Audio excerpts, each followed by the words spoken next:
which comes from Proverbs 25:11. A word fitly spoken is like apples of gold in settings of silver. The written word is a precious treasure. We want to preserve written knowledge for God's glory and as an anchor to the history of the church and its classical conversations. We hope to encourage the reading of words and of the word. Well, welcome to the Words Aptly Spoken, where Jennifer, Courtney, and I discuss a book each week from Classical Conversations curated curriculum with you. This is a book club for lovers of the Word made flesh, and it is Thursday, May 11th, 2023. I'm Lee Bortons, and this month we're going to discuss American classical literature, and tonight we will discuss The Adventures of Tom Sawyer by Mark Twain. For those of you that maybe are joining us for the first time, just so you know, I host two other book clubs. Unfragmented with my co-host Kevin Novak is Thursday nights at 8. And then Monday nights we have the Math Map, but that is not being recorded in the summer. We'll be back in August. And then I also have a podcast called Markers and Milestones, where Amanda Kleist and I talk about what to do for that challenge 5 or year 13, or that student who's graduating from high school and maybe either has an interest in something beyond college, different than college, or just has good questions about college. So feel free to peruse those on my YouTube station at leebortons.com. Okay, so we're going to begin our book discussion, and Julie Melendez is here. She'll be helping us out this evening. Thanks for attending. Julie is our producer. Jennifer, ready? Yeah, I'm ready to go. So we've been using the story elements of story, or sometimes drawn as Freytag's pyramid, which we'll look at tonight, to talk about literature. And I thought we would move through this pretty quickly tonight because we're getting pretty good at it, and we can then get into the actual episodes in the book. So Lee, do you want to tell us about the setting of Tom Sawyer? Yeah, it's in St. Petersburg, Missouri, which is a fictional small town in the 1840s. And it was interesting. I was going on to look at student reviews of the book that are current, because there's some controversial things. And what I noticed is a lot of them said it was in St. Petersburg and never said it was the United States. So I just thought that was interesting. This is about America. Yes, it is. And the Mississippi River might be considered to be one of the characters in a lot of Twain's novels, because that's a really important part of his setting. So, all right, well, tell us then about the characters. So after setting, we get to characters. So who do we have here? Well, of course, the main character is Tom. Yeah. I like to think of Huck as the next main character, because Huck's around in some other, Twain books. But really, his family, Sid, Mary, and Aunt Polly, they're there all the time. And of course, his love for Becky Thatcher. And then as we get into the discussion of the actual story and conflict and that kind of thing, we're going to meet some of the bad guys, so like Injun Joe and Muff Potter. Is it revealing too much if I say what happens and why they're interested in these two bad guys? You can tell us about the bad guys. I was just going to say, it wouldn't be the Adventures of Tom Sawyer without some bad guys, I think. Yeah. So can I set the scene a little bit? So what set up, they're always pretending to be in either to play, cowboys and Indians, or bands of thieves, or they have mock wars. So they're always pretending at adventure. But then, as you mentioned, they actually are dropped into the midst of a real adventure while they're off playing. So do you want to tell us about it? Yes. So they witness the after effects of a murder, Doc Robinson. And the reason I say after effects is because the man who actually killed him is with somebody who did not kill him, but was drunk and thinks he killed him. And so Injun Joe is our real murderer, and Muff Potter is blamed for it. And these boys know the difference, and telling the truth, Injun Joe could come after them. Yes. And it's interesting because we see a couple of these incidents appear in other novels as well. So when I was revisiting that scene, the reason that that Doc Robinson and Injun Joe and Muff Potter are out and about is that they are resurrection men which is what Charles Dickens calls them. They're out getting a body out of the graveyard for the purposes of studying it for science. So they are body snatching when this murder occurs. This is quite an adventure. Yeah, and that's part of the boys' adventure too, that they'd be in the cemetery at night. Yes. Weren't they trying? I think they were trying to get rid of warts or something. They were trying to say a little incantation and see whose way of getting rid of warts was better. That's why they were in the graveyard in the moonlight. Yeah, and they were quite scared already. Yes, which Well, I would be too. And then they fall upon this gang. So the play gets real really fast, doesn't it? Yeah. Well, so before we the other thing we talked about the past couple weeks is that stories really are about a character who wants something and then overcomes obstacles to get it. So what do you think Tom Sawyer wants when you revisited it this time, Lee? What did you see that he wants out of life? Well, until Becky Thatcher comes along, it seems like it's not so much what he wants as to me is what he wants to avoid. So maybe that actually is the answer. He kind of wants to avoid the responsibility of family life and of education. So he really does just enjoy the great outdoors. And as time goes along, you find out that he wouldn't mind making some money and manipulating people to get there. Yeah. I think he does maybe have a change of heart though, and he decides that family's pretty okay when he's after he's been gone for a while. So before we do our ad, I feel like I have to disclose a funny story from my own childhood. So this was one of my favorite books, and my best friend and I used to act it out all the time. And apparently we did not think that we had, even though my hair was very long, apparently it wasn't quite long enough. And so our solution to this when I was playing Becky Thatcher was for me to put my mom's pantyhose on my head and pretend that those were my long flowing school braids. And she was kind of a tomboy, so she always played all the boy parts and I played all the girl parts. But that was our wonderful costuming, pantyhose braids. So I believe that you did that because I know you so well. So for me, for Tom Sawyer, I had a 6-year-old friend when I was 6, and it was a boy on our street. And we decided that since there was lime near caves, we went looking in the woods for lime. And for weeks on end, after we found what we thought was some lime, I don't know if it really was or not, we went there with our shovels and we dug. So I think we made a cave because we never found a cave. So how about you, Joy? Do you have any outdoor adventures like that when you were little? I was tomboyish a little bit. I was not afraid of frogs and bugs and loved to fish with my dad. But there was one instance where I did tend to have friends. So my pastor growing up, his son, John, we would go camping every summer in Traverse City and just through the woods, finding whatever we could find. And for whatever reason, we were collecting big frogs, and he called me too girly for something like the challenge. And what he asked me to do was toss up a frog and then step on it. He thought that was cool. So, but he's like, you will never do that because you're a girl. And I did it. I stepped on a frog. And now, Lee, how much I love your frog pond. I love the music that frogs make. And so my new house now has a pond right outside my window. And it sings to me every night. I'll have to video it and send it to you. But I think the Lord changed my heart about frogs. Just call me early or late tonight and put your phone on and just let me hear it. I will. I'll put my phone on and you're mine. There we go. There's Listen. one that's like really low, and he's interesting. I'd like to see him. Yeah. Yes, this is maybe why people want to know we pick the books that we do, because they just resonate with us, no matter how politically incorrect or what time period they're from. And so maybe we can talk more about that later. But meanwhile, I want to thank our sponsor, classicalconversationsbooks.com, where the books discussed can be purchased. We have the entire 2023 Words Aptly Spoken Book Club calendar at leebortons.com with links to the CC book site. So visit and plan to join our many book clubs. They are posted for the year, and I hope to see you. Just show up whenever you can. Next week's book club is on Thursday, May 18th. We always meet on Thursday, but they are recorded and posted so you can listen to them anytime. We will discuss the play Harvey, my favorite character in all of literature. So excited. by Mary Chase. You won't want to miss this one.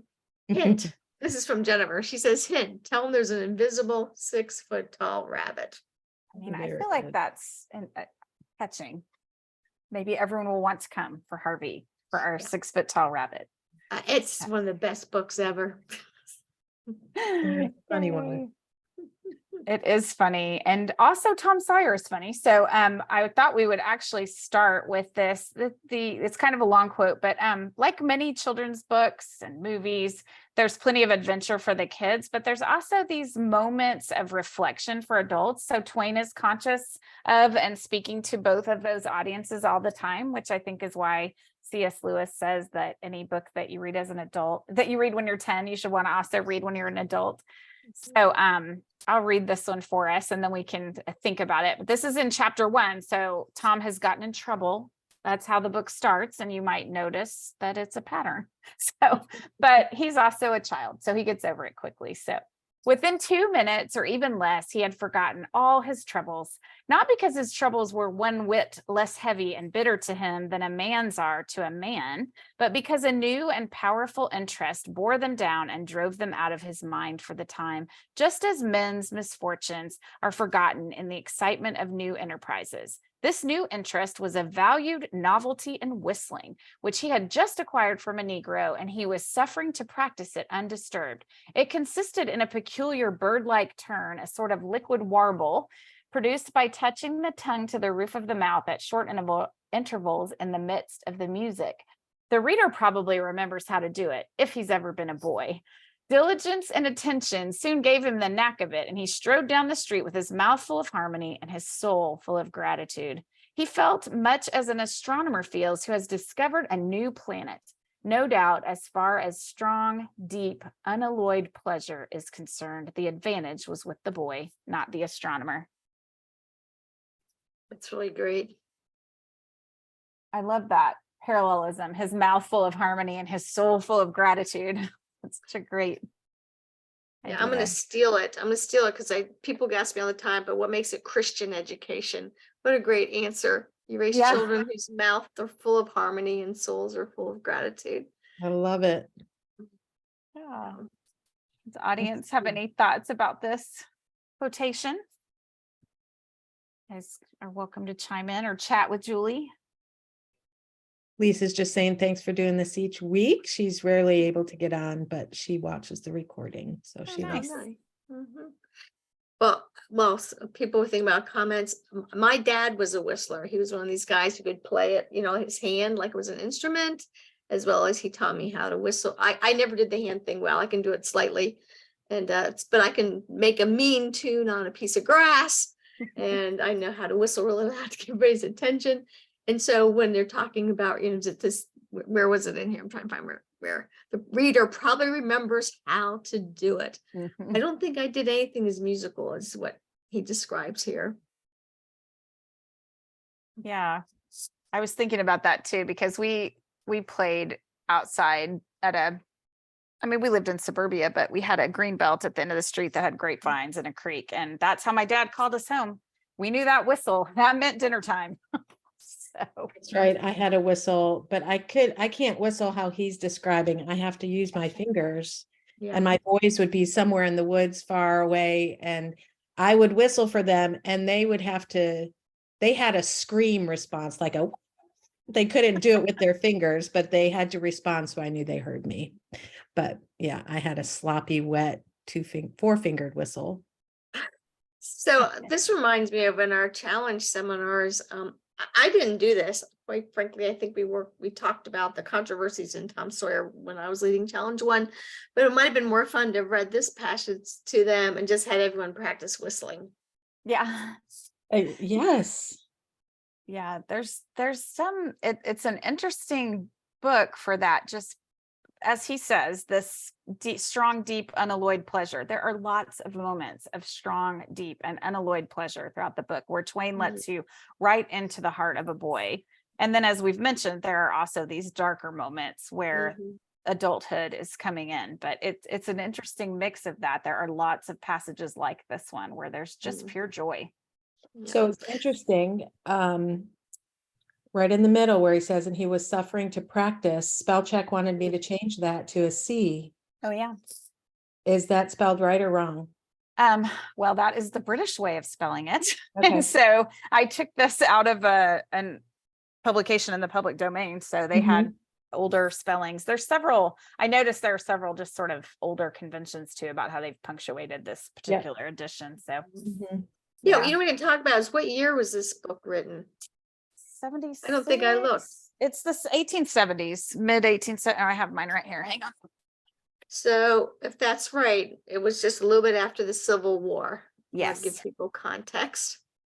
See if they give. Sometimes they don't give the original publication date. Interesting. Let's see if I can find it real quick. Because so that puts Mark Twain, whose real name was Samuel Clemens, childhood, say 40 years earlier. And if he's out in Mississippi, then that really is wilderness as a child. So yeah, probably had life that, like, you know, well, I guess I can imagine his life because I read his books. So what's really interesting is that to me is as he got older and more influential, he moved to Connecticut, to a much bigger city, and very much enjoyed a luxurious life. I think he went back and forth with bankruptcy when he was a little bit older because he'd spent so much money traveling. He was, you know, people know him for being on the Lyceum movement, which was a circuit where people would speak all around the United States and be asked to travel at asked to speak at various venues. Yeah, it's interesting. He captures a lot of that. So I did find it. It was published in 1876. He started it in 73.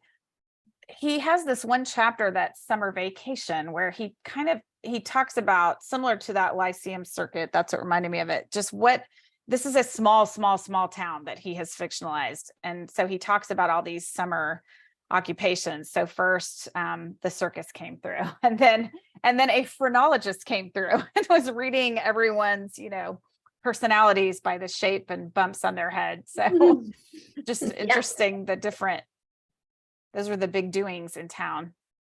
So just as an aside, we're reading this book, Is Public Education Necessary? That's what our next podcast is on at 8 today.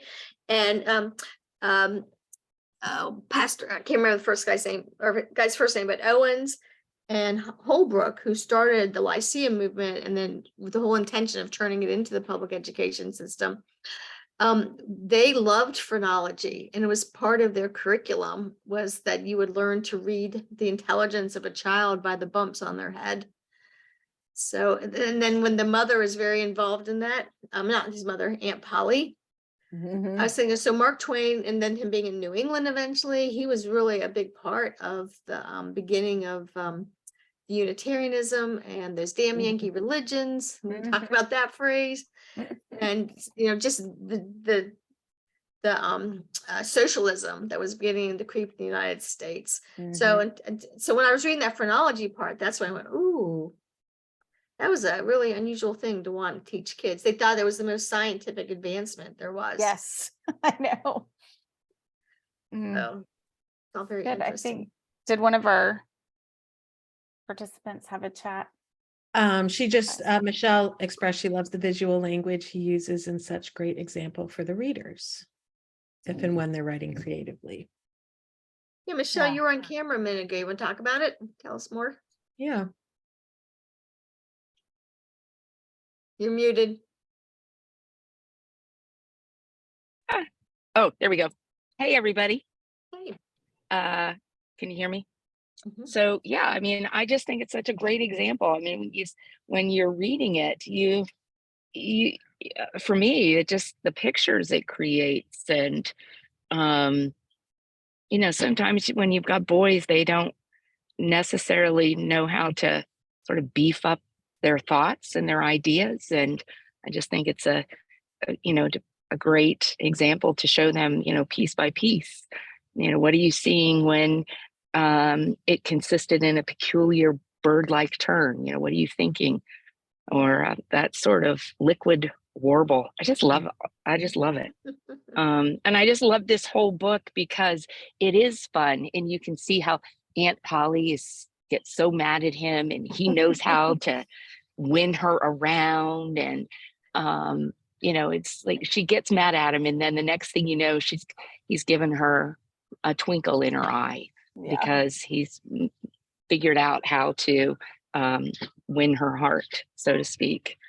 And at the beginning of it's a little hard because it's like these little vignettes, and then all of a sudden you start to see that something that they witnessed several chapters later, now we're coming back and we're revisiting it. And I think that's where my kids got hooked into it, was at that point. I think it was with the cat and the boys seeing Injun Do you Joe. want to?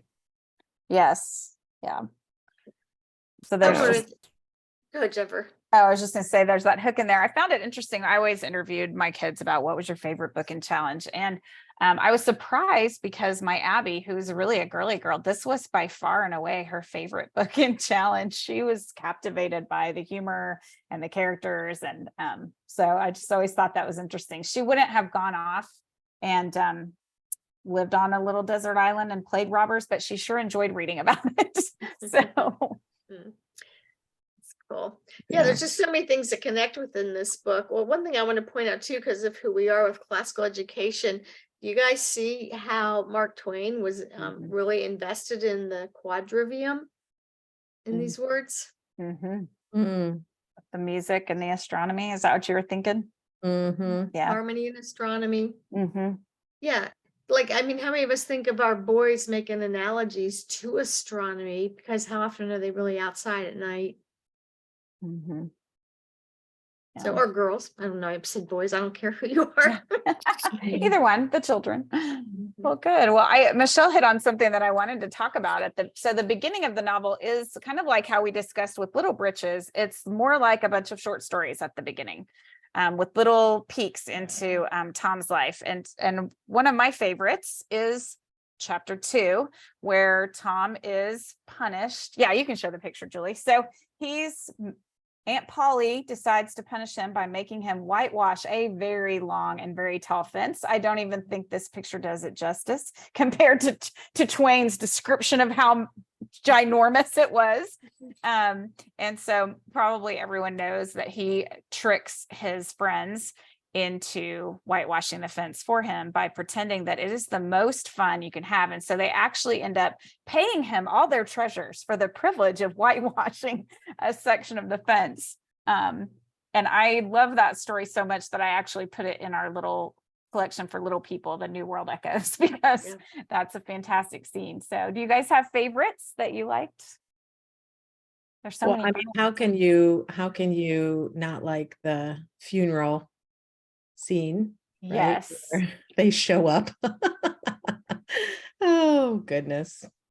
Tell us about it, Julie. Tell us, so the listeners know a little more. Well, I mean, it's been years. I need to read now to my grandkids to remember all the little nuances, but I can remember my boys just thought that would have been the best practical joke. So the boys I think, if I'm remembering, they leave because they're afraid that they're going to be found by these men. And he keeps going back, though. I feel like he let his aunt know that he was still kind of or that everything was okay. So the town couldn't they felt like, I think that they were all killed by whoever killed this man, killed the boys. And I might be wrong in that. I don't know, but they held a funeral because they hadn't shown up. And was it him and Huck Finn and just those two, or another? No, Joe Harper was there. Okay. Yeah. Walk down the aisle of the church where they were having the funeral. And they're alive. And they're alive. They are. It reminds me of the first year we had our CC community. We had a little abecedarian go missing. And so we locked all the doors of the church. This little kid was pretty ornery, and we were looking for him, and his tutor gathered all the little abecedarians up, and all the moms were looking for him, but no one was terribly worried because Jacob was always vanishing. And but the tutor led the children to pray for him, and he decided he darn well better come out of the supply closet in the room where he was hiding because they were now into praying for him. So he better make an appearance. So I was thinking about him this week when the boys showed up, that they decided they better show up at their funeral. It was now time to come back to civilization. Oh, that's funny. Oh. So, I want to make a comment here though about because we talked about Little Britches. What was it, the one we did right before Little Britches? Seems A like we've done. misfortune. A misfortune. Yeah. So I want just parents who are listening to know that Tom Sawyer is a little darker than those two. Mhm. In other words, some of the bad things aren't as glossed over as they are in, say, Little Mhm. Britches or A Misfortune. And this is why we wait till challenge 1 to read it. It's still a really good humorous book, but there truly is a murder in it, as well as in a couple of the other books they read that year. So we tried to watch that. If it's an A and B, the literature, it might be an accident when someone dies, or it might be an illness, something that a child really will confront in their lives. But challenge 1 and 2, we'd like a little bit more darkness in, but the difference would always be there's a happy ending. And once again, that there's a family, adults, a friend, somebody that makes sure that the child's life ends in hope and in, some level of happiness. That's good. So did Julie, did any of our participants have a scene they wanted to share yet? Well, one just agreed with the whitewashing fence as their favorite, but anyone else? So while they're thinking, I had forgotten that the way that Tom then uses all of the prizes that have been paid to him for the whitewashing, it doesn't stop there. He takes all the treasures and buys Sunday school tickets with them. And then he gets awarded the prize of a Bible. You were supposed to say a lot of verses to earn the 2,000. tickets. Yes, 2,000 verses to But get a Bible. He buys the tickets on a day that a noted person is visiting. And so they award him the Bible. And then they decide to call him up and give him a Bible quiz. And they ask him who the first 2 disciples are who are called. And after scratching his head for a while, he says, David and Goliath. So he got a little busted in his own scheme. Yes. Yeah. So that Good. scene gets extended a bit. Mhm. That's funny. Good. Well, we will look at another quotation. One of the things I love to collect is scenes of school recitations from literature from this era.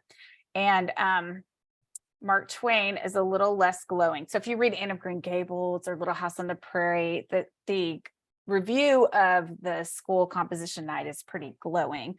This one is a little more critical. So Lee, do you want to read this one? Do I have the right one, Jennifer? Yeah, you do. Okay. This is a girl reading her composition. Oh, there we It go. starts with the nightmare, right? Yes. Yep. Yep. Okay. The nightmare occupied some 10 pages of manuscript and wound up with a sermon so destructive of all hope to non-Presbyterians that it took first prize. This composition was considered to be the very finest effort of the evening.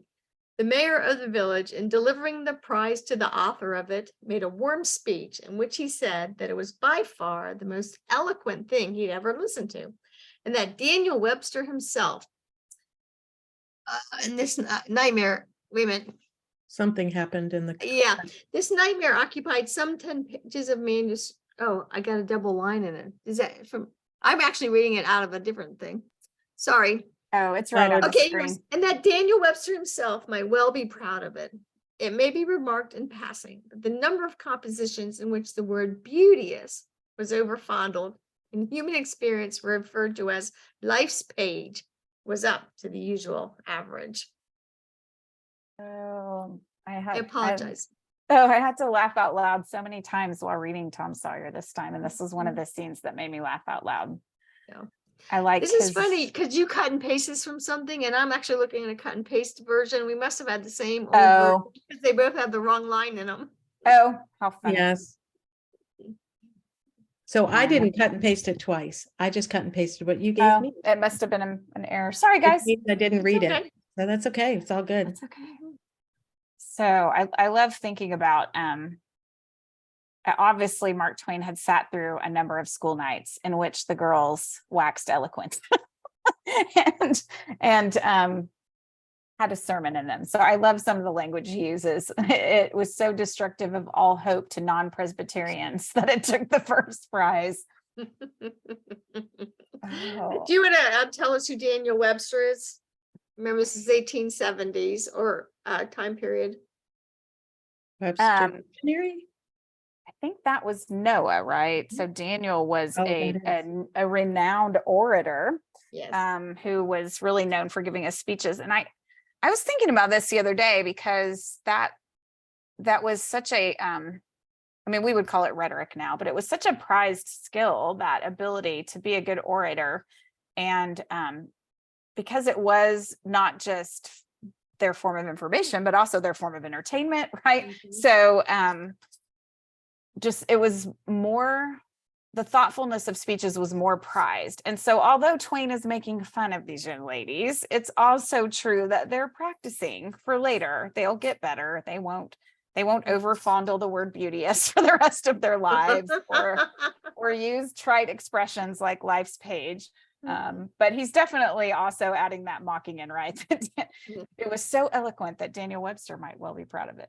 Well, and I think this particular story, so if it's challenge 1, my middle son and I were having, so he was one boy of 8 girls in his challenge 1 class.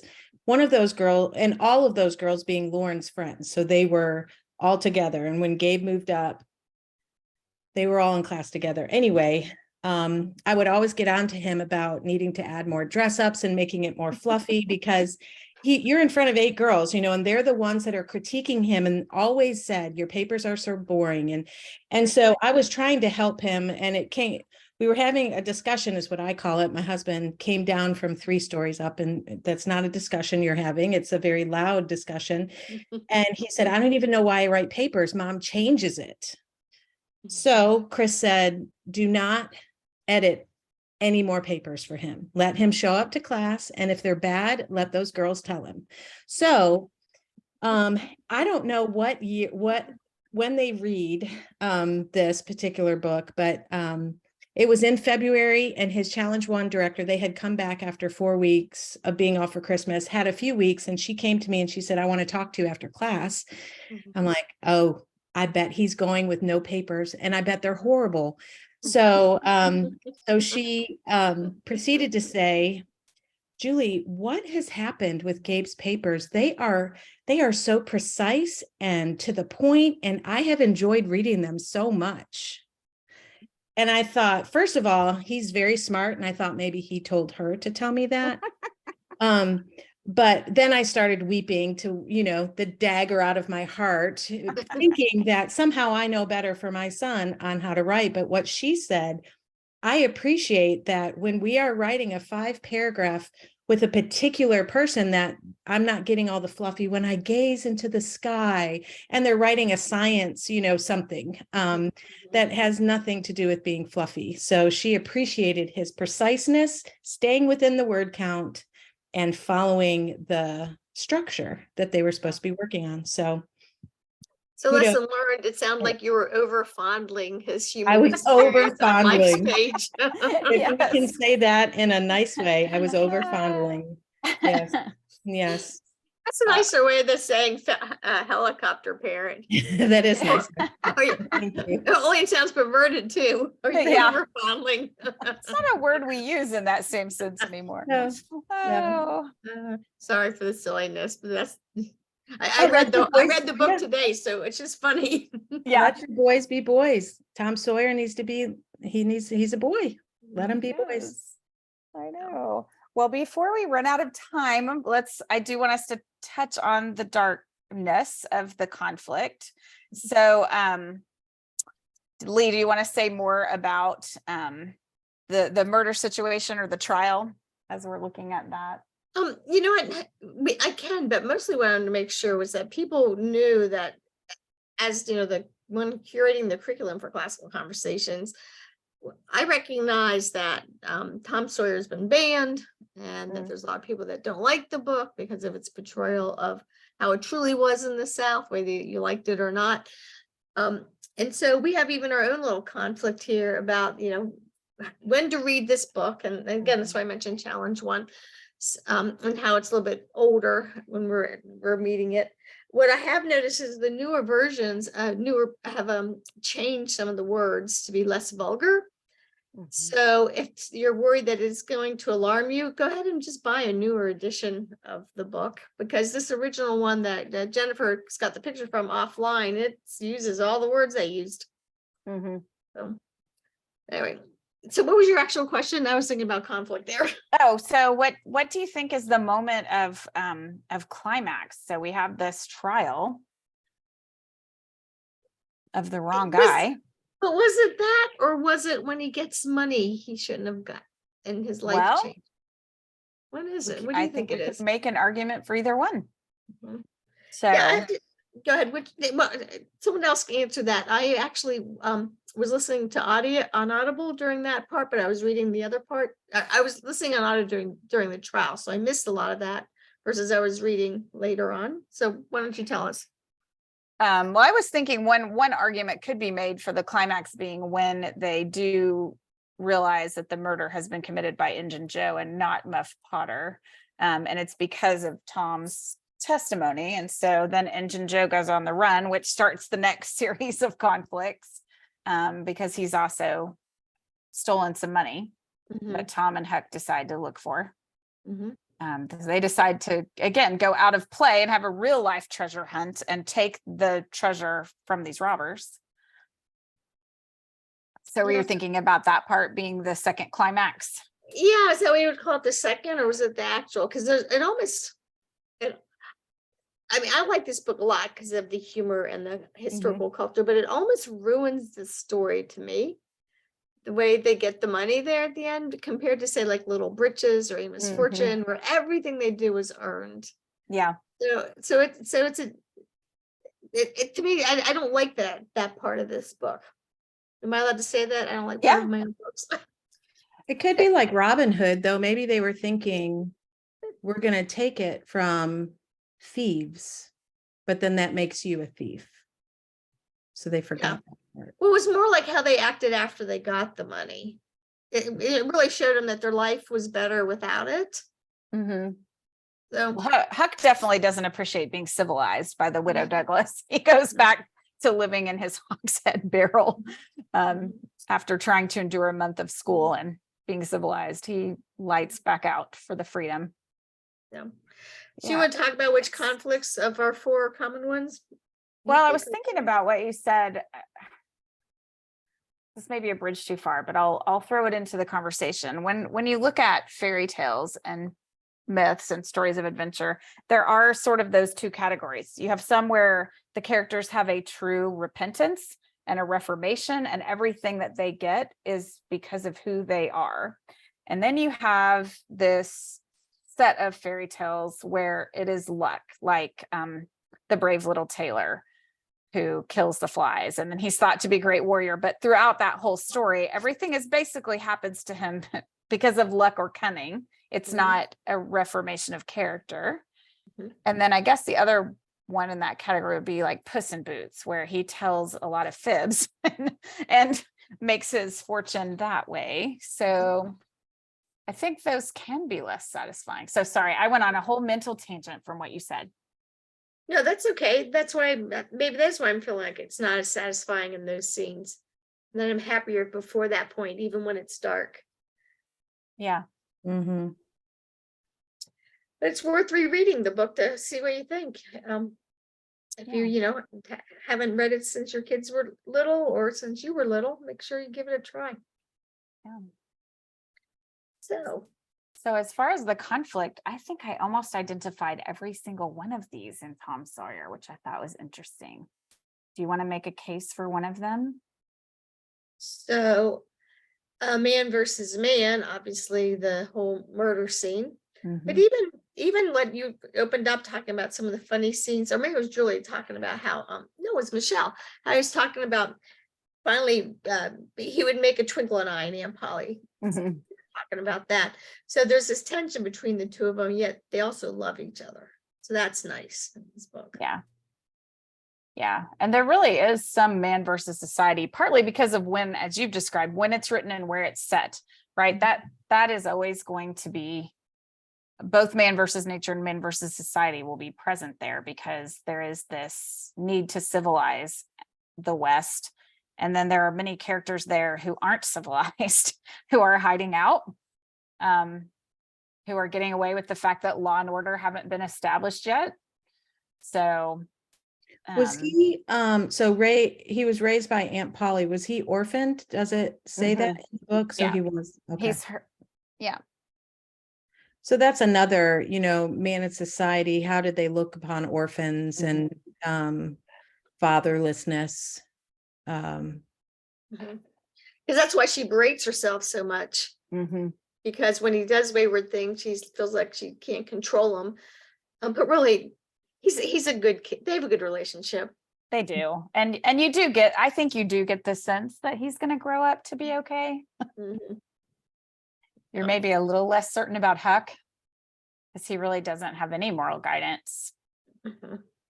So, and then go ahead. I was saying, then there's just so much man versus nature, only because they're outside, and so dealing with the rafts and the fires and the finding food and those kind of things, even though they're on pretend pirate islands. I loved how they used the word piratical. I'm saying it wrong all the time in the book. Yeah, it's like I can figure out how to pronounce that, and then I'm gonna start using it.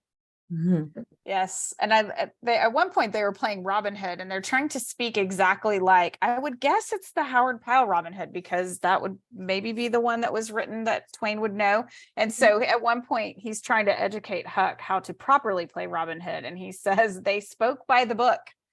So they really tried to imitate that, medieval language. So it's fun. Is that man versus nature? To me, I was going to say about man versus nature. Sorry, Lee, you asked a question. No, go ahead. Go, Michelle. I think the one that was really the most where you get all nervous and stuff was Becky and Tom in the cave. Oh yeah, absolutely. Just trying to figure out how they were going to get out of that cave, and Tom really stepping up and worrying about Becky and trying to make her less scared. And that was just like that, oh my gosh, what's going to happen moment. Yeah, that's a good point. And then that is one of the dark moments where the town so panicked over the kids having gone in there that they board up the cave, not knowing that Injun Joe is in there. So then he's starved to death, which is pretty hard. Yeah. So we don't have time to talk about it, but I think some adult readers would also see man versus God, just because Twain has some issues with organized religion, and it slips into the language from time to time. So, well, yeah, that's why I say I really got the sense that he was embracing the Unitarian movement of the time. So that's something else that, again, side topics for challenge students. It might be they don't want to write about the actual assignment, which I don't remember what it is because it's been so many years in Tom Sawyer. But if one of them said, but I want to write about the religion of the air or the actual vocabulary of the air. I mean, the parents need to know that we allow tailoring, both in the sense of doing less if your child's not able, but they can do more and do a better assignment too, if there's something that really intrigues them about the book. Yeah. And that's a good one to think about, Lee, because they meet a lot of Unitarians. Alcott, Thoreau, Emerson. They were all very influenced by the Unitarian movement. So, and that's where the Presbyterian comment comes in, because the Southern Presbyterians would call them those damn Yankee religions. Whether they were or not, that is how they referred to them, as well as that's when Jehovah's Witness and Mormonism was rising. Yeah. And so they were like going, what's going on with the church now? So it all plays into this time period. Yep. And phrenology. Yes, and phrenology. We've covered a lot of wild and various topics, but I did want to, since I know Lee, we like to end on a happy note. Yeah, go ahead. And so I thought we would end with a happy quote again, where I just appreciated Twain's writing. And also, well, I'll talk about it after I read the quote, but Saturday morning was come, and all the summer world was bright and fresh and brimming with life. There was a song in every heart, and if the heart was young, the music issued at the lips. There was cheer in every face and a spring in every step. The locust trees were in bloom and the fragrance of the blossoms filled the air. Cardiff Hill, beyond the village and above it, was green with vegetation, and it lay just far enough away to seem a delectable land, dreamy, reposeful, and inviting. And I just thought, like many of these children's books we read, there's this ability to praise the delights of home, even if home was a tiny town that maybe didn't have anything that really would seem remarkable in it. They had an amazing ability to praise home. Mhm. Yeah, it's very beautifully written. Yeah. So, I'm rereading it. Mhm. What a great way to end. Jennifer, thanks for all your preparation, and everybody else, thanks for coming. And let your friends know when their children are reading Mark Twain, and challenge one to give this a listen. Bye. Bye, guys. See you next time.